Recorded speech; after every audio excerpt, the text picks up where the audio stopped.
Thailand is seeing unprecedented protests by high school students. Energized by recent anti-government rallies, Thai teenagers are seizing the opportunity to demand reform of an education system they say is outdated. Saksith tells us more. They're loud, they're fed up, and they want change. These young protesters call themselves the bad students, not because they're failing their classes, but because they're rebelling against what they say an archaic educational system.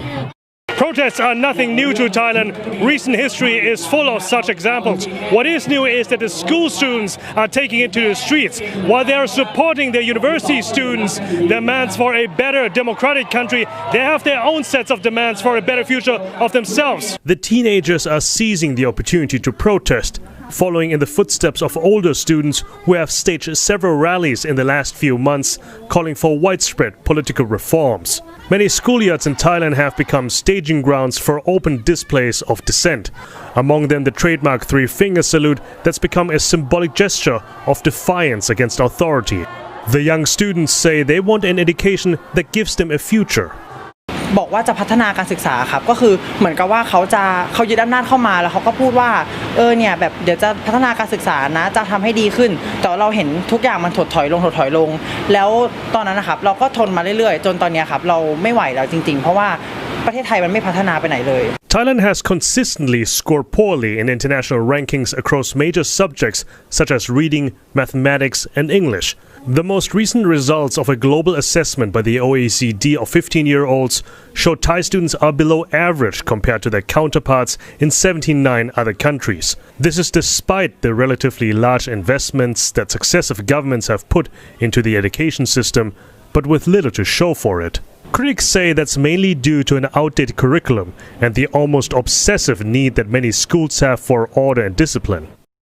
What they have delivered to the student is more or less something that have been there during the past 50 years.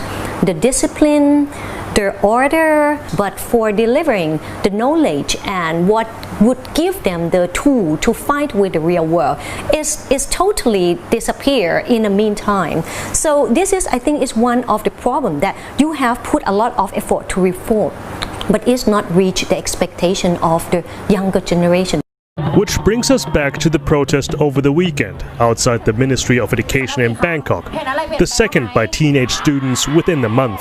Thailand's Education Minister Nattapon Teepsawan emerged once again to face a tough crowd and engage in a debate on potential school reforms. They met his promises to relax the rigid discipline in schools, weed out abusive teachers, and modernize the curriculum with skepticism. But the minister himself was optimistic. Well, hopefully, situation like this will put on the table major concerns for us to adapt or reform quicker, much quicker, to move swiftly in terms of education reform. I can't say can we do in 4 years or 2 years, but I'll do my best to do it within my terms, whatever or how long that would be. As with most reforms, the process could take a long time. Longer possibly than these kids will be in school. But perhaps the next generation of students will be the first one to see changes in their classrooms. Saksith Saiyasombut, CNA Bangkok.